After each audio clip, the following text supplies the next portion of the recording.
Buenos días, muchas gracias por participar. Sean bienvenidos a la tercera videoconferencia de este segundo ciclo de la Escuela de Letras de la Universidad Católica. Estamos muy contentos porque el día de hoy nos vuelve a acompañar el profesor Luis Alfredo Álvarez, docente de nuestra escuela, que nos va a hablar sobre el tema del sofá al tocador, acercamiento a la novela libertina del siglo XVIII. Recuerdo que si tienen preguntas pueden dejarlas a través del botón de preguntas y respuestas y al final el profesor las estará contestando. Bienvenido, profesor. Muchas gracias. Bueno, buen día, muchas gracias María Fernanda por la oportunidad y a la Escuela de Letras.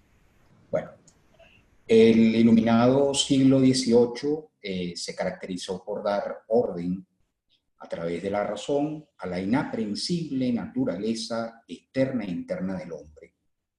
Lo que Foucault llamó la mátesis universalis permitía dar una explicación lógica a las interrogantes y una clasificación de las respuestas que a su vez propiciaran un constante incansable búsqueda del saber para que el ser humano lograse su felicidad intelectual y su bienestar material. El llamado siglo de las luces trató de encerrar el mundo mediante la razón todopoderosa. El correcto uso de la misma ofrece a los humanos la autonomía necesaria para desarrollarse intelectualmente. La libertad es principio y fin último de todo el pensamiento y quehacer dieciochesco. Como vástago de esas ideas universales surge la figura del libertine y el discurso donde se performatiza la organización del placer. La novela libertina trama las estrategias, para mí demasiado lógicas, que permiten alcanzar menos el disfrute de los bajos instintos como el modo y forma en que se consiguen. La seducción se convierte en un producto estético y convierte a la literatura en un serio divertimento donde se muestra lo lúdico de la razón o la razón como juego. ¿Qué es la novela libertina? La novela libertina se puede definir como el relato erótico centrado en la figura del libertino. Este personaje, determinado por su liberalidad espiritual y su consecuente relajo de las costumbres, se aventura a conquistar mediante la seducción su objeto de deseo. No olvidemos que el término seducción proviene del latín, que significa sacar del camino. Más adelante hablaremos un poco de ese carácter ambivalente del término, pero que está cargado, por supuesto, de un elemento fundamental que es ese, ¿no? Como lo dice etimológicamente, sacar del camino. Según André Vernier, el género reúne estudio filosófico y representación del cuerpo, saber y voluptuosidad, indocilidad del deseo e indolencia de la razón. Practicantes del género fueron, por ejemplo, Voltaire, tiene un texto breve titulado El mozo de cuerda; Diderot, el enciclopedista, con una obrita también titulada Las joyas indiscretas. También tenemos a una novela que más adelante comentaremos, titulada Temidoro, de un escritor llamado Godard Dacour.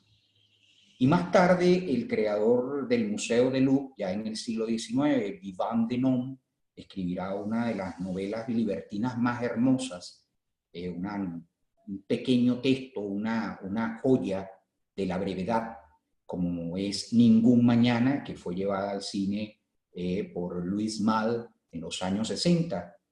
Después también se adentran en el género Stendhal y en su práctica escrituraria Honoré de Balzac. Los grandes autores de este género fueron Claude de Crébillon, o conocido también como Crébillon hijo,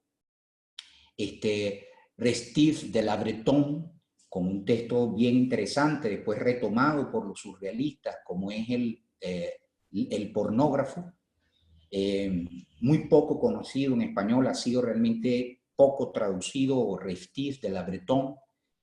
Después el gran Choderlos de Laclos, con una obra famosísima, importante, quizás una de las grandes joyas de la literatura epistolar, como es Las Relaciones Peligrosas, ya llevada al cine por directores como Stephen Frears, y de realmente un montaje bien interesante, protagonizado por John Malkovich y Glenn Close y Michelle Pfeiffer. Después también tenemos, por supuesto, la gran figura de Sade, ¿no? Una figura que habría que revisar, no sé si nos dará tiempo, pero que es una figura que no necesariamente tenemos, que se adentra en el género y que por supuesto lo potencia hasta extremos importantes dentro de no solamente lo que es el género de la literatura libertina, sino la literatura en general. O sea, las posibilidades de lo literario a partir de Sade son muy importantes y por eso estuvo prohibido hasta el año de 1950, ¿no? Sin olvidar que todos estos escritores forman parte de una estirpe, de un intertexto fundamental, porque existe una amplia literatura biográfica libertina, liderizada fundamentalmente por la figura casi fantasmática de estos autores, como es la figura de estos llamados aristócratas, encabezados por Casanova, y autores aristócratas como el conde de Segur, Lasson, Brissac, Narbonne, que escribieron sus memorias, participaron en ese umbral de lo que va a ser, umbral y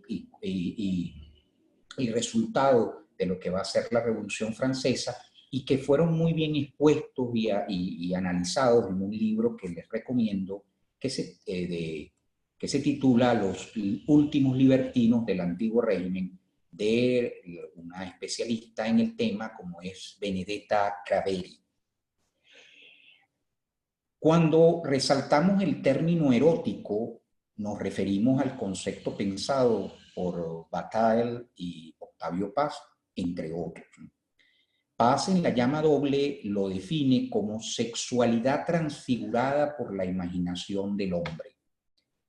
Lo erótico es una representación que nace de la prohibición cultural hacia los instintos propios de nuestra condición zoológica. Para que nos podamos entender, el sexo nos permite preservar la especie y superar la muerte, dirá Bataille, pero el sexo es animal. Para superar nuestra naturaleza instintiva, le damos al sexo la razón de ser, y la única manera de diferenciarnos es con el lenguaje. El sexo se vuelve lenguaje, materia que dice y que crea lo que sin ella solo fuera olvido, tiempo biológico, la asignatura sin memoria. Ahora bien, nuestra animalidad y todo lo que representa se vuelve siniestra con el lenguaje, como medium de lo que debe y no debe aparecer. Ya Freud, en su famoso ensayo, definía lo unheimlich, lo siniestro, como aquel miedo familiar que ocultamos en el inconsciente y sale a la luz como algo adviento. La muerte le sienta bien al cuerpo que le oculta. Deviene de esta forma lo erótico como retórica. Con esto queremos decir que la novela libertina es erótica y oscila entre la contención y la abyección que la prohibición cultural en el contexto dado de su producción provoca. Hay que acotar que ninguna de estas novelas, y me refiero a novelas porque muchas de ellas son relatos breves, a diferencia, por supuesto, yo creo que una de las excepciones la tenemos en Choderlos de Laclos con Las Relaciones Peligrosas. se anuncia, ninguna de estas novelas se anuncia obviamente como libertina. Por el contrario, los títulos aluden a lo mitológico, a lo esotérico, muy propio de la recuperación hermética de ciertos círculos intelectuales en la cual se produce, a lo exótico oriental, muy en boga en el siglo XVIII y XIX, y frecuentemente a la fantasía onírica. Por eso fue después la literatura libertina tomada por cierta literatura decadente del siglo XIX, pero fundamentalmente por los surrealistas. Un ejemplo es el relato Le Sylphe, ¿okay? El Silfo, del año de 1730, escrito por Crébillon Fils, Crébillon hijo, que alude a los espíritus del aire de los cabalistas y de que el personaje Fausto hará alarde.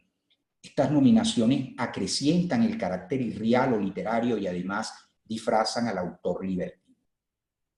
En el Silfo, la narradora le dice a su interlocutor femenino, cito, sí señora, sueños, pero los hay cuya ilusión supone para nosotros una felicidad real y cuyo halagüeño recuerdo contribuye a nuestra felicidad, que esos placeres habituales que se repiten sin cesar y que nos pesan en medio incluso del deseo que tenemos de disfrutarlos. Más adelante agrega Crébillon, es un sueño, solo os contaré mi aventura bajo ese supuesto, hay que cuidar de vuestra incredulidad. Estos datos metatextuales configuran la noción de novela del siglo XVIII y las condiciones de su recepción. Es bien sabido que a finales del siglo, a que aludimos, hay una necesidad de expresar las experiencias de la subjetividad y la empatía sobre las vivencias de la intimidad individual.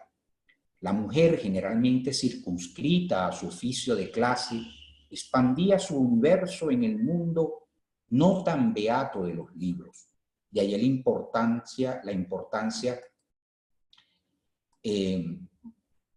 de la novela sentimental, por ejemplo, Pamela o Clarissa, o la novela Pamela o Clarissa de Richardson, o la novela Eloísa de Rousseau, y la novela de corte erótico. También ese tipo de elementos metatextuales hablan de una sociedad que vende una razón liberadora en contradicción con un discurso represivo cuya única fuga está en los textos ficticios. Llama la atención lo que señala Reinhard Wittmann sobre las lecturas dieciochescas. Cito, el público lector femenino gustaba también de la lectura en la cama, subrayando el carácter ocioso de la lectura en oposición a la lectura erudita oculta. Esta lectura de novelas era considerada inútil.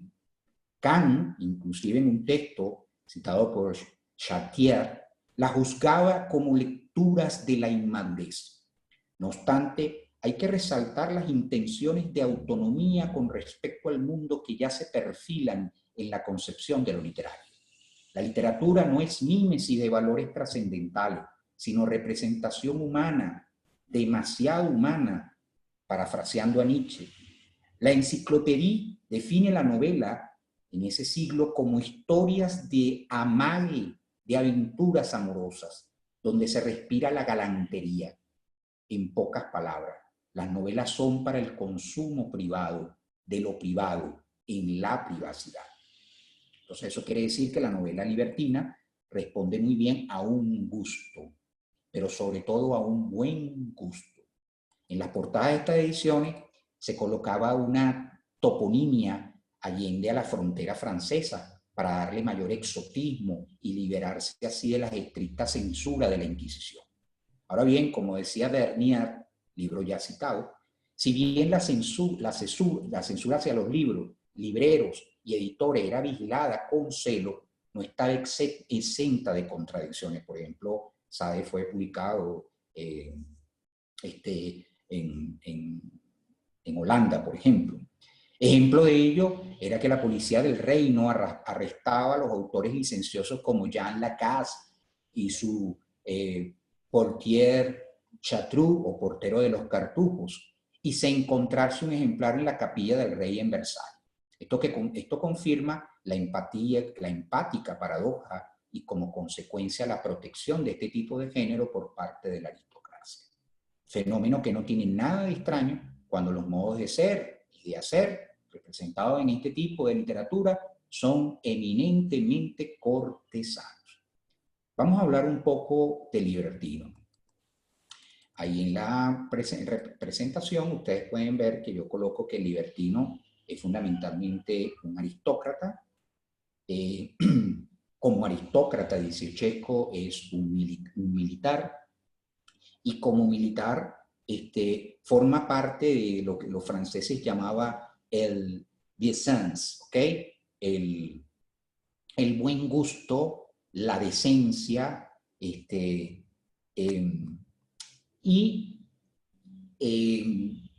tiene unas formas, unos modos que lo acercan precisamente a toda esa cultura neoclásica y cortesana que se va a generar en la Francia dieciocheca. Pero es fundamentalmente un filósofo. Muchos de ellos son decentes, pero también docentes. El caso más paródico, diríamos en términos de teoría literaria, de Damalcet en La filosofía del tocador de Sade, que quizá es una de las novelas libertinas que llega a la frontera de la pornografía. La palabra libertín está asignada por la ambivalencia. Por un lado, alude a la libertad y autonomía, condición indispensable para salir de la minoría de edad y lograr el blasón de ilustrado, como diría Kant. Por otro lado, y en el contexto moral y literario dieciochesco, la palabra apunta a una figura licenciosa. Paul Valéry, en Visiones sobre el mundo actual, en el año publicado en el año 1960, dice: en Roma hay dos acepciones de los hombres libres. Si hubieran nacido de padres libres, se les llamaba ingenuos. Si fueron puestos en libertad, se les decía libertinos. Mucho más tarde se llamó libertinos, dice Valéry, a los que afirmaban que habían liberado su forma de pensar pronto. Este hermoso título estaba reservado para aquellos que no conocieron las cadenas del ordenamiento moral. Marc-André Vernier, a quien debemos mucho de esta investigación, dice que la palabra libertín desde el siglo XVI se mueve semánticamente entre la libertad de espíritu o pensamiento y la libertad de las costumbres. De hecho, podemos ver la sinonimia entre el término libertino y otros como affranchi, liberado, de los antiguos sectaires, ¿okay? Sectario, en el siglo XVI, esprit fort, libre pensador, y en el siglo XVII, débauche, ¿okay? O débauché, que era más o menos un sinónimo de libertino, de libertín, débauché. Al respecto, John Stevenson Spin, en su libro El pensamiento liberal francés, desde Gassendi hasta Voltaire, dice: a mediados del siglo XVI, se designa bajo el nombre de libertín una secta protestante, pero no es posible vincular el uso antiguo del término con la acepción generalizada en el siglo XVII. De sus orígenes, por tanto, los adversarios del libre pensamiento asumieron que el libre pensamiento procede necesariamente de una vida libre de limitaciones. Gerhard Schneider, en el año de 1970, habla de la aparente contradicción en el siglo XVI de la palabra libertino entendida como libre pensamiento y además como conducta liberada, pero sin dejar de acentuar el carácter peyorativo. De hecho, si se revisa filológicamente su origen, vemos que Ronsard, integrante de la pléyade neoclásica, se refiere a Horacio como hijo de un libertinus, bajo y lento. También los traductores de la Biblia al francés del año de 1530 hablan de sinagoga de libertinos entre los que disputaban con San Esteban en el capítulo 6, versículo 9 de Hechos de los Apóstoles. Igualmente, un Calvino en su breve introducción para armar a todos los fieles buenos contra los errores de la secta anabaptista del año de 1544, señala en el subtítulo que la obra se dirige contra la secta de los libertinos, quienes son acusados de estudiar más de lo que deben saber y en consecuencia de trastocar la libertad cristiana en licencia de la carne. Un ejemplo de ello lo tenemos en maridos que profanan los preceptos matrimoniales tratando a las mujeres como bestias, llevados por la curiosidad intelectual. En el siglo XVI, un libertín era un hombre de baja extracción o incrédulo dentro de las guerras religiosas que marcaron tal época. Para Calvino, la libertad de espíritu significaba anarquía o una forma negativa de libertad. Estas sectas que racionalizan la religión fueron libertinos que en la medida de lo posible se convirtieron en acto de la fe, la actividad humanística. François Delanoë, en su libro Discurso político y militar de 1587, por ejemplo, suaviza la definición de libertín como aquella gente de vana filosofía que ensalza la felicidad de las cosas sensibles y corporales. De esta manera se van a manejar la acepción en el siglo XVII. Atomistas como Gassendi y su cofradía de la botella y los textos blasfemos del barón Dulot hacen una crítica positiva a la religión y abogan por una poesía libre. Garaz, en el año de 1623, señala con exactitud lo que sus contemporáneos conciben como libertino. Cito: los libertinos son moscas de tabernas, espíritus insensibles a la piedad, que no tienen otro Dios que la barriga, que se enrolan en la cofradía de la botella, también son conocidos como aprendices del ateísmo. Fíjense lo que se enlaza este concepto con los antiguos goliardos, con la picaresca. Garras también señala que son amantes de las bellas letras y bufones, hijos de Rabelais. Esto quiere decir que en el siglo XVII mantienen la visión pendular de libertad como inmoralidad. Los diccionarios de la época relacionan libertinaje con epicureísmo, sensualidad, licenciosidad, lo disoluto, desarreglo de la vida, el desorden, ateísmo. Garaz puntualiza que los libertinos cerraron los ojos de los epicúreos para saciar su brutal voluptuosidad, como cerdos en el barro, con el pretexto de que nuestras almas se mortalicen. El famoso diccionario de la Academia Francesa del año de 1694 define el libertinage como el estado de una persona que testimonia poco respeto por las cosas de la religión. Fíjense que es interesante porque el libertino, lo vamos a ver muy bien en toda la obra de Sade, obviamente subvierte contra cualquier estamento religioso. Se entiende como debauché y mala conducta. Al entrar en el siglo de las luces, hay una desactivación del elemento subversivo del término. Eros y la filosofía se declaran incompatibles.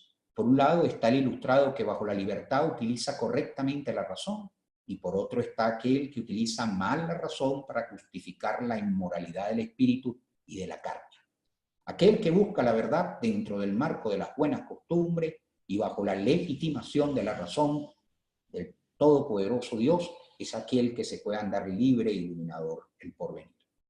El otro o el mismo, pero con el resguardo de la clandestinidad, es aquel que escribe, manifiesta o expresa mediante líberos no solo su ateísmo, sino sus ideas subversivas sobre la política, la estética y la moral. Fíjense que es interesante esto, porque entonces el libertino es un libertario. El libertino es aquel que usa la razón de manera exótica para acentuar el gusto individual y generalmente aquel que convierte el hedonismo en principio de vida. A todo esto es importante entonces que ustedes relacionen no solamente al género, sino el sujeto, el héroe de este género, con toda la filosofía que va a generar el siglo XVIII y que es hija también, una hija un poco rebelde de la Ilustración. No se puede entender la novela libertina sin el auge del materialismo que irrumpe en el pensamiento francés desde el siglo XVII y adquiere forma en los gustos y la moral del siglo XVIII, sobre todo en la aristocracia. Según el filósofo, y este texto es altamente recomendable, Michel Onfray, en su libro Los Ultras de las Luces, el materialismo es uno de los rasgos más resaltantes de los filósofos radicales, conjuntamente con el ateísmo, el hedonismo y el ideal revolucionario. De hecho, son un antecedente fundamental para entender lo que ocurre en el año de 1786. La razón natural del presbítero Jean Meslier, que ustedes lo pueden ver en la presentación, El hombre máquina y el arte de gozar, que es un libro fundamental, por cierto, con una edición en español, de Lamaitre, y el utilitarismo de Maupertuis, Helvesio y de Holbach van a construir un discurso que podemos resumir en los siguientes enunciados. Dios no existe cuando pasa por el crisol de la razón. Fíjense que es todo lo contrario que uno va a ver, por ejemplo, en otros pensadores como Malebranche, entre otros, ¿ok? Por tanto, no dependemos de la providencia, sino de causas materiales o mecánicas de las partículas, lo que elimina el libre albedrío. De esta forma, el placer y el dolor son los movimientos naturales que conducen nuestras acciones. De ahí que se debe reivindicar los placeres, la voluptuosidad, la felicidad. El cuerpo convertido, cito, el cuerpo convertido en máquina se alimenta de energía jubilosa. Démosela sin complejos, dice Lamaitre. Bajo las licencias que le da la inmaterialidad de la escritura, el materialista Silfo advierte, ¿ok? Esto está en la novela de Crébillon. Sus perpetuas proclamas contra los placeres demuestran menos el odio que sienten al verse privadas de ellos por una vanidad mal entendida. Uno de los ultras materialistas más populares y en consecuencia perseguido fue Julian Onfray de Lamaitre. Cuenta que revisando los delirios producidos por las heridas de la guerra, descubre que las imágenes del alma son consecuencia de los síntomas del cuerpo. Irónicamente, la ensoñación lo llevó a reafirmar la materialidad de las cosas. Para Lamaitre, el filósofo es aquel que desecha los prejuicios y busca la verdad. El médico es el mejor filósofo porque utiliza la observación como método epistemológico. El ultra de Saint-Malo empieza su escrito dividiendo el pensamiento en tres, entre los materialistas y espiritualistas. Estos últimos consideran que el alma es una sustancia diferente a la materia, que además se organiza gracias a un poder metafísico, llámese Dios o razón o la razón de Dios. Los primeros, por el contrario, utilizan la experiencia para darse cuenta que la verdad está en la naturaleza. Solo a posteriori, cito, o tratando de desentrañar el alma como a través de los órganos del cuerpo, se puede, si no descubrir con evidencia la naturaleza misma del hombre, si al menos alcanzar el mayor grado de posibilidad sobre este tema. Siguiendo las ideas newtonianas, el hombre entonces es una máquina que monta ella misma sus resortes, dice Lamaitre. Viva imagen del movimiento perpetuo. Los alimentos mantienen lo que la fiebre excita. Sin ellos el alma languidece, se enfurece y muere abatida. Es una vela cuya luz se reanima en el momento de apagarse.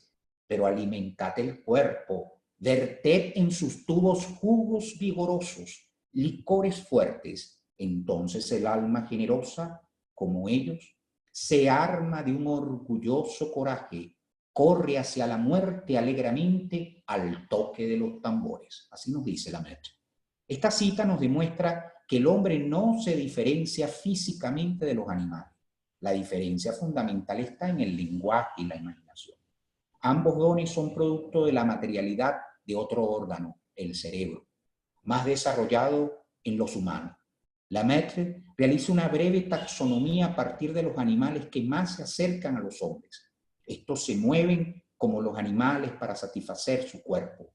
La materia lo determina culturalmente. La educación los prepara mejor o peor para satisfacer sus necesidades y alejarse del displacer. Dice el médico de Federico II, Lemaitre, no limitemos los recursos de la naturaleza, son infinitos, sobre todo cuando se les ayuda con gran arte. La educación nos da la organización necesaria para entender nuestra naturaleza y generar su alimento. La naturaleza nos ha formado para ser felices. Nadie es malo por naturaleza.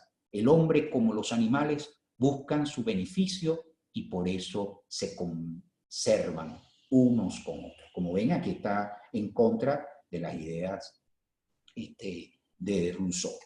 La virtud está subordinada a la materia. Ser feliz es buscar el placer, porque la existencia nos somete a una temporalidad del nacer y el morir. No hay más allá que la propia voluptuosidad del instante en que nos placemos. Ahora bien, visto esto, habría que ver y volver de nuevo, y aquí está precisamente la cita de Clenillon Fields. Fíjense ustedes, hemos dicho que el libertino entonces tiene una tradición, una construcción en un órgano que se ha ido formando desde el punto de vista de su figuración. Y obviamente responde a concepciones de la vida que están en boga en el siglo XVIII y que van a marcar una mentalidad, ¿ok? Una mentalidad totalmente contraria al margen y de esa mentalidad donde se relaciona la razón y Dios. Ahora bien, una pregunta que hay ¿y es posible entender al personaje de la novela libertina como un héroe? Esto es importante porque obviamente dentro de la tradición literaria el héroe es el que realiza obviamente las acciones, es el que transita hacia su fin. Si entendemos el concepto de héroe como dentro de la tradición crítica, entonces el personaje libertino no corresponde al adjetivo de lo heroico, ¿okay? El héroe, siguiendo a Aristóteles, es aquel que contiene el etos social, representa los valores de una comunidad y la fábula lo que hace es mitologizarlo, convertirlo en paradigma. Tanto los héroes griegos como los caballeros de las novelas de caballería se determinan por llevar unos valores sacralizados que le permiten refrendarlos en sus acciones. Así el concepto de arete determina el ser del personaje que se esfuerza por acentuar su supremacía natural dentro de la narración. La novela de caballería, el Chevalier, se hace mediante la aventura, mediante el tránsito de una minusvalía a una conversión en símbolo. Podríamos ver inclusive al libertino en estas novelas como una parodia de ese Chevalier. ¿Okay? De hecho, en muchas novelas se le habla de Chevalier Servant, ¿okay? Caballero de servicio. El caballero resuelve, y muchas de esas nomenclaturas, disculpen, de esa novela de caballería se subvierten, son utilizadas de manera invertida dentro de todo el proceso, estrategia de seducción del libertino. El caballero resuelve las vicisitudes paso a paso y paso a paso va haciendo su nombre. El nombre del héroe justifica el relato. Esto nos lleva a pensar que no existe una narración sin un héroe. Entonces aquí viene, por supuesto, la paradoja. Con la asunción de la novela moderna en el siglo XVII, la heroicidad y su relación de identidad entra en crisis. Prueba de ello lo encontramos, por supuesto, en una obra canónica como el Quijote. El personaje de la novela libertina, el libertino, puede ser un caballero y hasta un guerrero. Ya lo hablábamos de la importancia no solamente del elemento cortesano, sino el elemento guerrero. Es un estratega, es un cazador, pero también es cierto, que vulgariza los objetivos tradicionales de lo heroico en una búsqueda del placer. Por eso les hablaba de una parodia, de una figuración paródica que subvierte conceptos, términos, protocolos lingüísticos que hablan precisamente de un ideal cortesano, lo que coloca en decadencia el mismo concepto de heroicidad y el mismo concepto de cortesanía y todos los protocolos que en algún momento estaban encumbrados y sostenidos por ideas trascendentales. ¿Okay? Por ejemplo, el feudalismo. El libertino es un personaje que transita hacia la búsqueda de un objeto que en vez de resaltar los valores de una sociedad, acentúa el gusto por reconfortar el imaginario de la propia individualidad.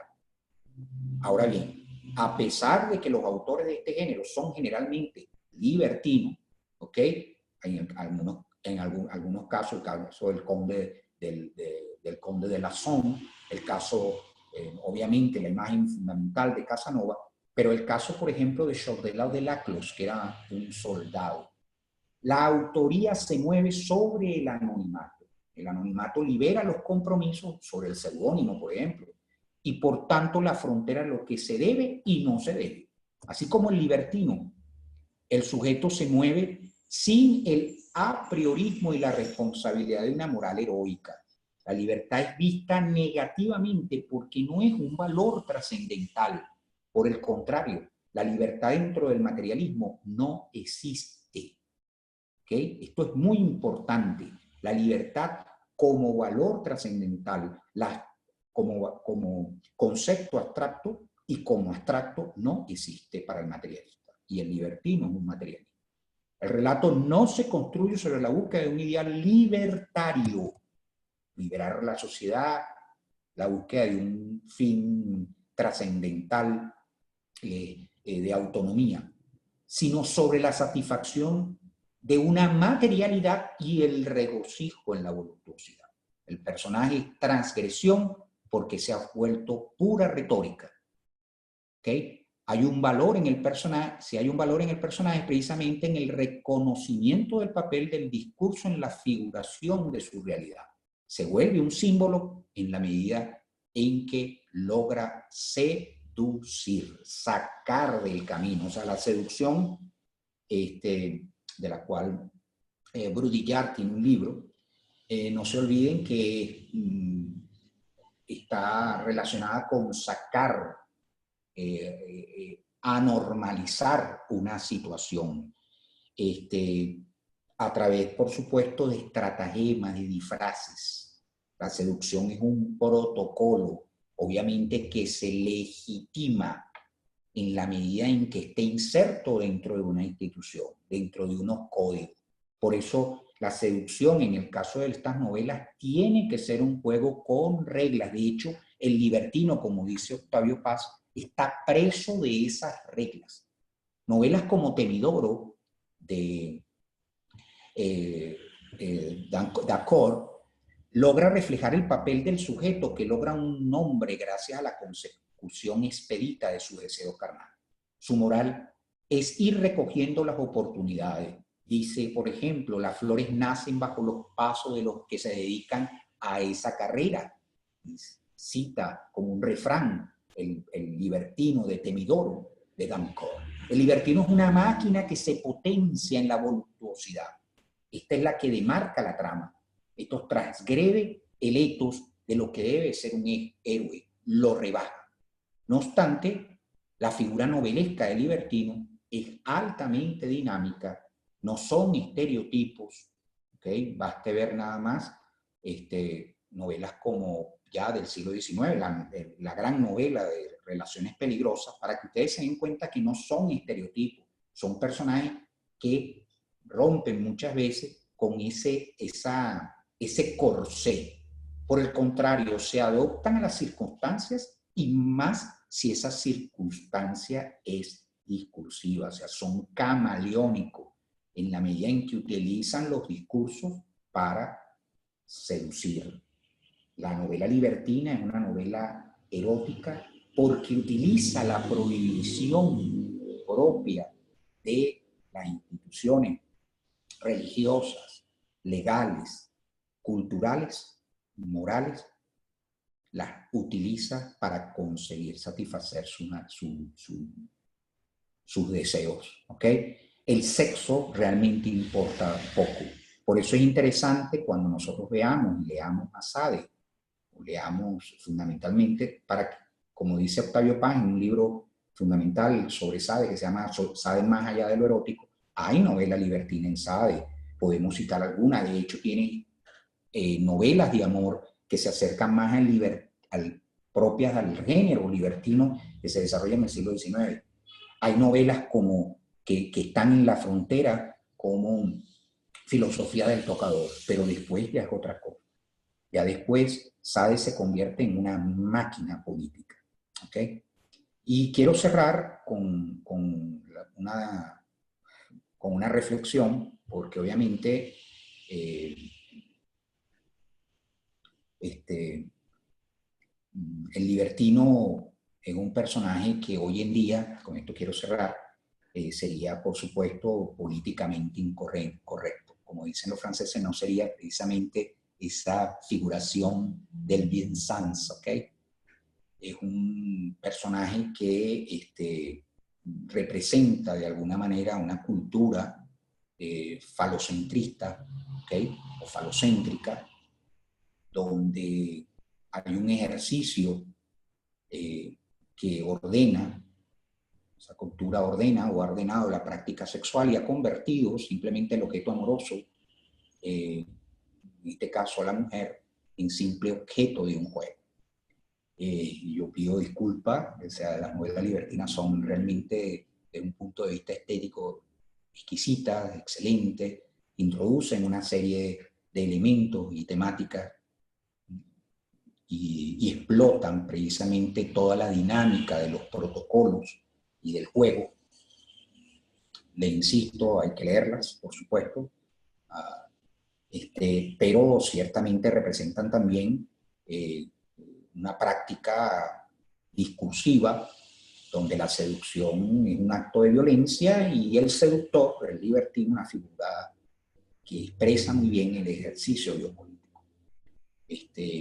No en balde, y es interesante, existe una novela libertina latinoamericana que además ha terminado por construir o figurar la masculinidad como aquel construirla en base a esa figuración propia del libertino del siglo XVIII. O sea, ser más hombre en la medida en que se logre seducir, se logre jugar a tener más como un depredador. Y por eso la relación del libertinaje a esas cotos de caza, ¿no? Cito novelas interesantes, Los cuadernos de don Rigoberto, de Mario Vargas Llosa, sería un texto a leer dentro de la concepción del libertinaje, y una novela que tuvo mucho éxito y que está dentro de eso. Hay otras de menor calidad, como es la del boliviano Juan Carlos Lechín, que se llama Las gulas del picaflor, ¿no? Existe una novela libertina también en Venezuela.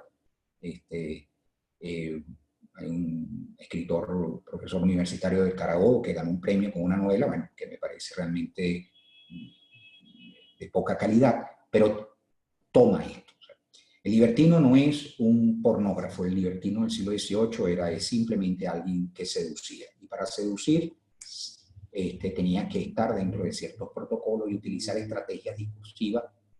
En el siglo XVIII esas estrategias formaban parte del decoro y la decencia. ¿Okay? No van a encontrar en estas novelas sexo, pornografía, eso ya es en la frontera, es Sade, quizás Restif de la Breton. Van a encontrar precisamente toda una gama de estrategias discursivas, de construcciones imaginarias del deseo, de un juego en el cual, como dice Octavio Paz, el libertino está atrapado. ¿Okay? Bueno, agradezco la participación de ustedes y bueno, espero que les haya gustado. Gracias, profe. Bueno, si tienen preguntas, ya saben que pueden hacerlas a través del botón de preguntas y respuestas. Pero mientras tanto, yo quería aprovechar, me surge una inquietud, sobre todo a través de la lectura de dos textos de Sade. Siempre hay una evocación constante al mal, a la transgresión, por supuesto, siempre en un tono jocoso, incluso hacia la moral de la iglesia, por ejemplo, la política. Y yo quisiera saber desde su mirada cómo se concibe el mal como una categoría moral, o más bien eso se diluye. Bueno, en el caso de Sade y un poco lo que han estudiado la mayoría de estos filósofos eh, este, franceses de los años 50, 60, Barthes, Foucault, Philippe Soler, y a la cual yo estoy de acuerdo, inclusive en la misma película de Pasolini sobre las 120 jornadas se ve un poco, es que Asade obviamente cuestiona todo proceso de trascendentalidad de los discursos y los transforma, los invierte y los subvierte en una lógica, inclusive la propia trascendentalidad del discurso lógico. Para Sade el mal es el bien, ¿ok? Y por tanto el bien es el mal, pero cuando lo hace en un término retórico, ¿ok? Porque si yo puedo invertirlo, solamente estoy entendiendo que la realidad de esas concepciones, mal o bien, solamente tienen solamente se encarnan en los discursos, no tienen un referente. Y eso es propio de el escepticismo, del materialismo, porque sí era, sabe, un materialista muy bien concienciado y muy bien pensado por parte de Sade y, por supuesto reproducido a través de su obra hasta convertirlo en una maquinaria monstruosa. La maquinaria lógica es una máquina monstruosa, una máquina política y que llega al punto de que la única satisfacción se encuentra en esa materialidad. Entonces, por eso el mal, si tú me preguntas, el mal aquí estaría precisamente en eso que está en el fondo en las obras en el fondo no, es que forma parte de la filosofía sadiana y es precisamente en que la naturaleza es terrible, nuestra naturaleza es una máquina y que esa máquina lo que nos lleva es a la destrucción. Si lo vemos desde una perspectiva moral, obviamente el hombre no tiene sentido. Por eso Sade es prohibido. Por eso cuando uno ve la lectura que hace de Sade, de Napoleón y posteriormente, Sade es prohibido casi todo el siglo XIX, se lee de manera clandestina. Y tenemos que esperar hasta Pouvert, que en un juicio en los años 50, 1950, logra publicar. Pero realmente el mal, visto en ese como categoría trascendental, queda totalmente desacralizada, se convierte simplemente en un silogismo, en un elemento discursivo sin verificación en externa. Gracias, profe. Bueno, todavía no se han animado a hacer preguntas, todavía tenemos un poquito de tiempo. No, nada, yo lo que quiero es invitarlos a que lean ahí, en español hay varios textos, está El sofá de Cribillón, publicada por la editorial Alba, clásica, que es un texto fundamental dentro de la novela, y por supuesto las diferentes ediciones sobre lo del acto, la novela epistolar de relaciones peligrosas, y obviamente es importante resaltar el texto que publicó la editorial Ciruela, que se llama Cuentos y Relatos Libertinos, recogidos por Mauro Armiño, donde hay varios textos breves, entre los cuales se encuentra, por supuesto, el texto de Vivant de Ningún Mañana. Pero hay que leerlo. O sea, también resaltar que, bueno, Stendhal escribió novelas de cuentos libertinos, al igual que Balzac, y que responde muy bien no solamente a una ejercitación de la escritura, sino precisamente esa construcción de la individualidad de esa función autor. Las novelas libertinas daban un aire fresco y se lograba descoser esos corsés de esas escrituras amarradas a estética y a poética muy cerradas.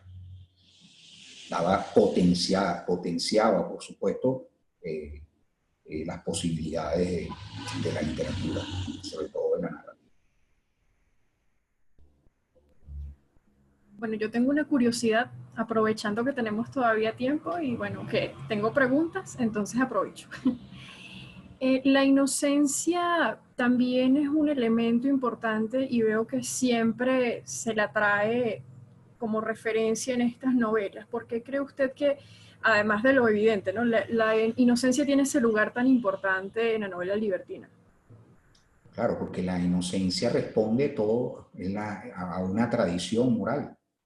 Y esa tradición, a esa transmisión de elementos morales ligados y por supuesto relacionados con elementos religiosos, sobre todo al concepto de virginidad. Es interesante, por ejemplo, ahí leer el libro cuarto de Historia de la Sexualidad de Foucault. La virginidad es un elemento importante dentro del estamento religioso porque está ligado precisamente a la idea de pureza. Entonces, no es extraño que el tema de la inocencia se encarne en estas figuras femeninas que deben ser sometidas, casadas, consumadas. Y ahí la inocencia también ligada a esa relación con la ignorancia. Fíjate que puedes tomarlo desde varios sentidos, pero es importante que el libertino se mueva sobre esos discursos. O sea, al libertino no le interesa una mujer libertina, ¿me entienden? Una mujer liberal, al menos que se preste al juego, como es el caso de Vivant Denon, o muchas de los personajes femeninos de Sade, y por eso se rompe, el género se subvierte. Al libertino le interesa que esa figura esté amarrada a una serie de prohibiciones, y es lo que la hace muchísimo, es lo que convierte a la novela en una novela erótica, que esté distanciada en sus provincias, porque así sus estrategias tienen que ser mejores, ¿ok? El libertino no es alguien que se mueve sobre la facilidad, se mueve sobre la dificultad, se mueve en un campo de batalla donde debe someter al enemigo, simbólicamente a ese enemigo que representa toda una tradición. En este caso, la religión, por supuesto, en el siglo XVIII todavía está presente, y sobre todo las concepciones de virginidad, de pureza, de decoro. Sobre ese discurso se mueve. Si tú ves, por ejemplo, la figura de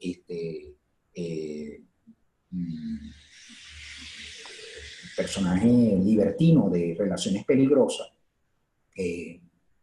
ahorita se me olvidó el nombre, él desea vencer a Madame de Merteuil, y Madame de Merteuil es una especie de encarnación religiosa, ¿okay? Una mujer moral, es una mujer buena, es una mujer pura. ¿Y él qué hace? Bueno, se disfraza en un hombre puro, en un hombre generoso, se disfraza en esa parafernalia del hombre pío, cristiano, etcétera, etcétera, que da limosna. Y además las cartas reflejan esa moral. Pero la inocencia es importante como discurso que el libertino transgrede, pero que está atrapado a él. O sea, sin ese distanciamiento moral, esta novela no tendría sentido. Un juego de estrategia, son protocolos de seducción. Y fíjate que la palabra seducción, acuérdate que también alude en el mundo romano a las presas que atrapabas con la red. Y alude también a un elemento terrible que era la pederastía. O sea, a los niños se les agarraba con red y entonces se utilizaba una máquina que era el seducere. ¿Me entiendes? Entonces es interesante porque fíjate, vuelves de nuevo con el tema de la inocencia y ahí tú puedes relacionar. Exacto. Perfecto. Ahora sí tenemos dos preguntas. Ámbar Pinto pregunta, me gustaría saber cuál ha sido la acepción de la novela libertina en el contexto y trayecto histórico venezolano y latinoamericano. En general, pues se sabe que la sociedad latinoamericana está firmemente aferrada a las normativas religiosas. Bueno, mira, fíjate, yo te recomiendo un libro que a mí me ha encantado mucho, siempre lo cito, porque habla muy bien de ese tema. O sea, yo no te podría decir, no he investigado ese elemento de la novela libertina venezolana. Obviamente hay una historia de nuestra relación, de nuestra sexualidad, eh, y ahorita no recuerdo el autor, pero eso está, la sexualidad del venezolano es bien interesante, y siempre ha estado marcado por resaltar los valores de la masculinidad, del macho, ¿okay? Del machismo, ese machismo. Yo les recomiendo que revise un texto de Elías Pinos y Turrieta, un texto breve, que realmente es muy bien escrito, parece más bien tres cuentos, que se llama Contra la lujuria, castidad. Ese texto de Elías Pinos y Turrieta habla precisamente de, por ejemplo, el carácter libertino propio de el abuelo de Bolívar, ¿ok? Y cómo tenía sometido realmente a la feminidad, a las féminas de San Mateo, y cómo estas féminas se defendían, trataban de defenderse obviamente con el bastión de la iglesia, iban al padre y se confesaban. Ahora, existe una novela donde siempre se ha resaltado, yo creo que no más allá del género libertino, existe una novela que se ha resaltado el papel del macho, como que transgrede, y obviamente eso sin llevarlo al elemento ya de la divulgación y de la masificación de ese tipo de literatura pornográfica, ha estado presente. ¿Okay? Pero siempre existe el papel fuerte del hombre que seduce, que somete, que está inserto dentro, que el tener mujeres aparte de la familia es un estatus que lo convierte en líder. Y esto lo vamos a ver, por supuesto, muy bien reflejado en nuestra política, en la historia política de Venezuela. O sea, Gómez, por ejemplo, esa parodia constante al Gómez como el padre de muchos hijos, te da una idea de esa idea de depredador. O sea, el libertino hoy estuviera, por supuesto, preso. ¿Okay? El libertino estuviera preso en otras culturas. Aquí todavía, a mi modo de ver, se mantiene y se defiende. Yo no estoy haciendo apología, simplemente es interesante cómo estos discursos todavía se mantienen. Pero existe, por supuesto, yo le doy ese dato para que lo revise y haga ese rastreo, ¿no? De la literatura venezolana. Existe una literatura que ha tratado.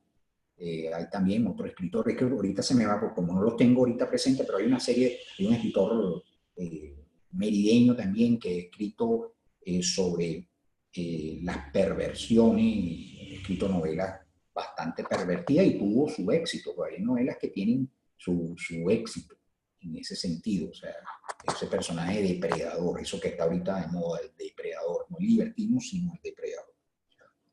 Hay una condición fundamental, y por eso el texto de Pino Iturrieta lo resalto, es que el libertino es un caballero, un chevalier servant, ¿okay? Tiene que ser un caballero, tiene modales aristocráticos. ¿Okay?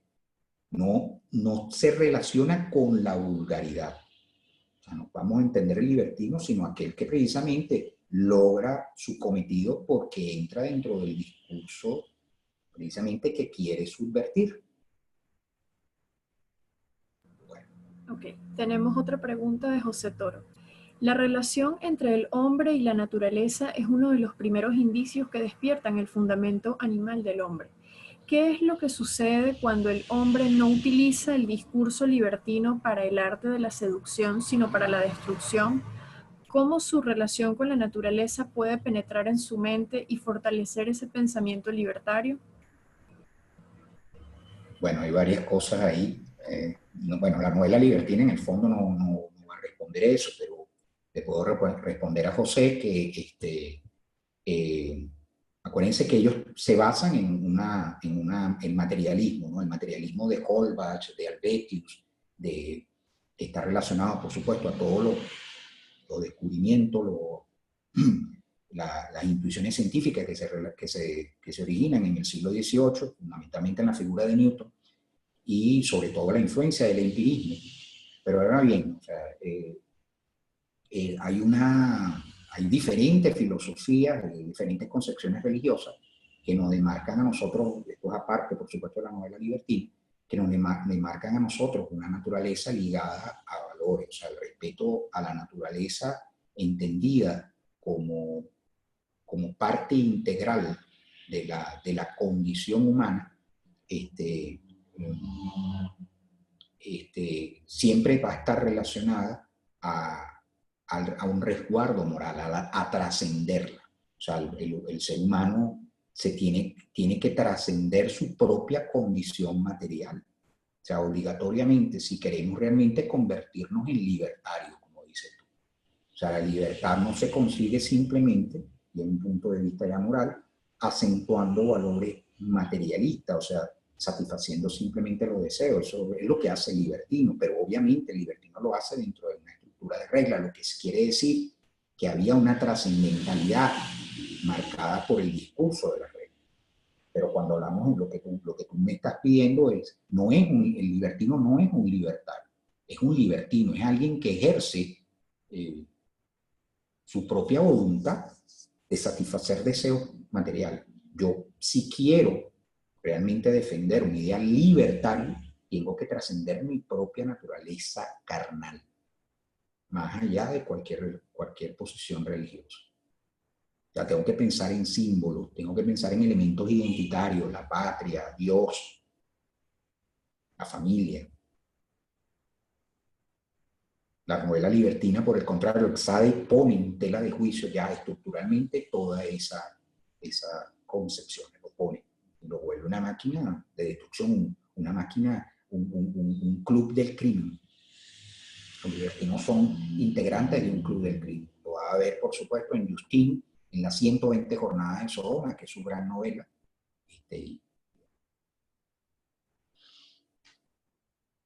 Bueno, no sé si tienen otra pregunta. No, creo que ya no hay más preguntas entonces. Bueno, Bueno, profe, entonces muchísimas gracias por haber participado nuevamente. bueno, gracias a ti, María Fernanda, y a la Escuela de Letras, y siempre a la disposición.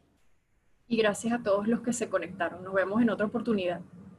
Bueno, muchas gracias. Hasta luego. Hasta luego.